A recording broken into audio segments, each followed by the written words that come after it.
accident while they're driving commercially. Do we have any guarantee that these bills will pass? Well, no, and still, we should not be moving forward on a pilot project that actively puts citizens at risk when we know that there's this insurance issue.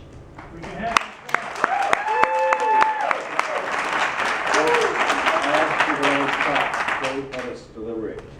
All right, other discussion about this amendment? Are you ready to vote on the amendment? Okay, let's take a roll call vote on the amendment, please. Fish. Aye. Saltzman. No. Novick. No. Fritz. Aye. Hales. No, I'm not going to support this amendment. I think we have to regulate the level of insurance here, and all of us have waited for the state legislature to act in vain before. No. The amendment fails. Let's move on to the other amendment, which is Commissioner Saltzman's amendment. Here's my version of the language, see if I capture it correctly, which is revisions to number 12 in the principle. It says, as a condition for receiving the Transportation Network Company permit, the Transportation Network Company must require a valid city business license prior to accessing the platform. Yeah. Did I get that right? Yep. Okay. So further discussion or questions about that proposed amendment? Okay, then let's take a roll call vote on that amendment, please. Fish. Aye. Saltzman. Aye. Novick. Aye. Fritz. Hales. Aye. Okay, that's approved. So, ready to move forward on the resolution itself? Okay, roll call vote on the resolution. Fish. I'm sorry, was there another, No, that's to code, not to the resolution. before we get to the resolution, you're taking a vote now on the merits of this matter? On the resolution itself. Yeah. And then we'll pick up the ordinance. Oh, so, sorry, don't lose the thread. Commissioner Novick, your amendment is going to be to what? It's to the ordinance, as opposed to the resolution, So why aren't you taking that up now, this amendment? because there's two separate issues: the resolution and the ordinance. So after we vote on the resolution, you come back to your amendment? Exactly. Okay. Okay, so now let's take a roll call, please. Fish. Well, I want to begin by thanking Mayor Hales and Commissioner Novick for managing a very complicated process under a, shall we say, challenging timeline. I have found the public process informative and productive, and it has helped shape my view of this issue. I also want to thank the Citizen Committee that worked diligently to forward thoughtful recommendations to the City Council. Tonight I'm going to focus largely on Uber for two reasons. If this matter was simply about Lyft, I would probably have a different view. And to my knowledge, Lyft has not operated illegally in our community. Now, recently my office has been flooded with emails, tweets, and phone calls from people joining the Uber chorus. And they include the Oregonian Editorial Board, the Portland Business Alliance, the travel industry, tech companies, members of my family, and others. As my colleagues know, however, I have been a skeptic from the beginning. Let me be clear about something. I am no apologist for the taxi industry, which I think would benefit from competition and which could use significant service improvements. And I say that as someone that, because I no longer have a car, uses taxis along with buses and Max and other kinds of transportation. At the same time, I am not anti-rideshare, but I don't like bullies. And I don't care for people and businesses that act like the rules don't apply to them. A valet once told Winston Churchill that he was very rude. And he responded, "Yes, but I am a great man." Unfortunately, that's Uber's business model. They operate illegally in cities around the globe while claiming that they are a great and innovative company.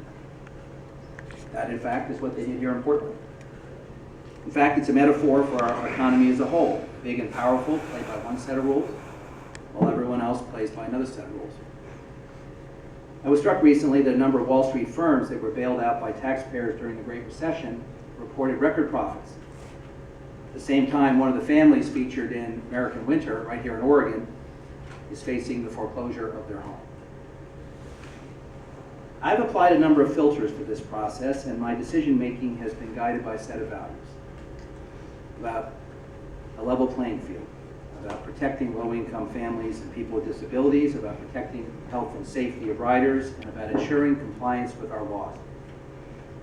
Thanks to the Mayor and Commissioner Novick, we've seen measurable progress in all of these categories. Progress that has frankly eluded cities across the country. In fact, I've made by executive order, I'm asking them both to handle all my negotiations in the future. Except for the insurance issue and some of the other regulatory pieces, I'm frankly less concerned when, not if, my 22-year-old daughter uses Uber. But something still troubles me about companies that don't play by the rules. And here are some examples.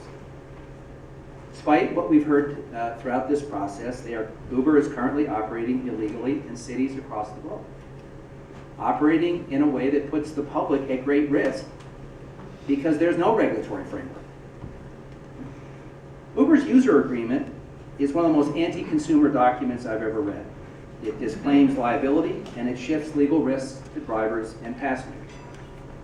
That may be the new economy, but we don't have to embrace it.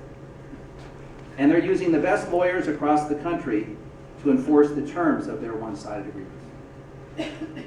Let's look at the Americans with Disabilities Act, something that we celebrate as a community. Uber says that it doesn't apply to them. They dismiss it and say, we're not a public accommodation and we're not a transportation service. And when the Justice Department got involved, they just added more lawyers. Really? Uber classifies their drivers as independent contractors. They're not owners and they're not employees. And for those of us who care about maintaining wage standards, last I checked, it means they don't have any rights to organize and to fight for better wages and conditions. Now, Uber has said the right things throughout this proceeding, and there's an old adage: fool me once, shame on you; fool me twice, shame on me. Well, that adage applies to another so-called innovator in our community, part of the sharing economy. It's called Airbnb. They're another Silicon Valley juggernaut making money hand over fist.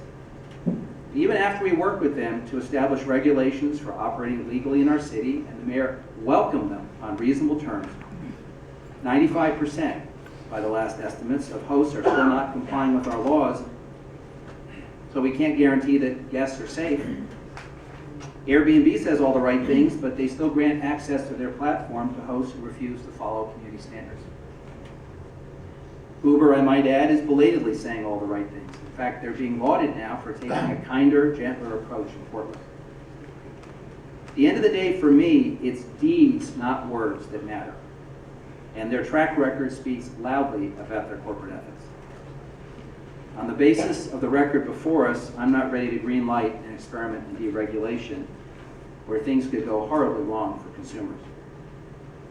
Until Uber and other companies like them demonstrate they are willing to change their ways and operate by reasonable rules, I'm not really ready to welcome them to Portland. I believe that you trust. Oh, please. I believe in the concept of trust but verify. It will take more than an army of publicists and strategists, political consultants, and a loud social media campaign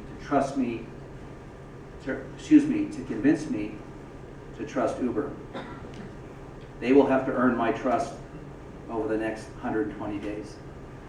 I respectfully vote no.